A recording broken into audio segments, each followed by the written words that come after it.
నాడు డ్రాట్ జోన్గా ఉన్న రాయలసీమను నేడు గ్రోత్ జోన్గా మార్చామని సీఎం చంద్రబాబు అన్నారు. సీమలో ఉన్న ఖనిజ వనరులను సమర్థవంతంగా వినియోగించుకుంటామన్నారు. కడప స్టీల్ ప్లాంట్ పనులను జూన్లో ప్రారంభించి 2028 నాటికి పూర్తి చేసి ప్రజలకు కానుకగా ఇస్తామన్నారు.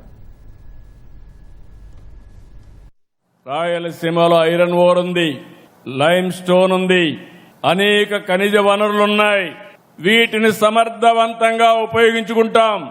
కడప స్టీల్ జూన్లో ప్రారంభించి 2028 డిసెంబర్ నాటికి పూర్తి చేసి కానుకగా రాయలసీమకి ఇచ్చే బాధ్యత ఎన్డీఏ ప్రభుత్వం అన్నదని చెప్పి నేను మీకు తెలియజేస్తున్నా.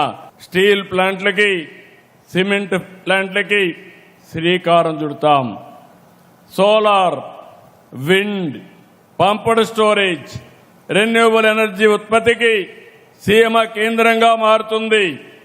Defence, drone, space, aerospace, automobile, electronics, steel పరిశ్రమలు, అదే మరి సిమెంట్ పరిశ్రమల రాకతో రాయలసీమని రత్నాల సీమ చేసే బాధ్యత ఈ ఎన్డీఏ ప్రభుత్వం తీసుకుంటాం.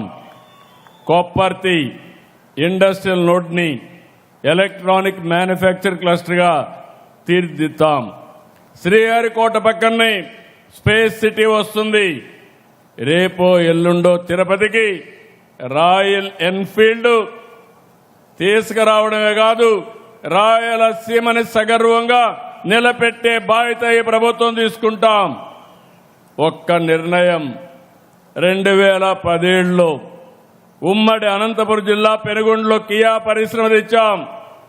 ఇప్పటి వరకు 18 లక్షల కార్లు ఉత్పత్తి చేయడమే కాదు, 80 దేశాల్లో ఇక్కడ తయారు చేసిన కరువు సీమలో తయారు చేసిన కార్లు 80 దేశాల్లో తిరుగుతున్నాయి. రాయలసీమ ఒకప్పుడు డ్రౌట్ జోన్, ఈరోజు గ్రోత్ జోన్గా మార్చామని చెప్పి కూడా నేను మీకు తెలియజేస్తున్నా.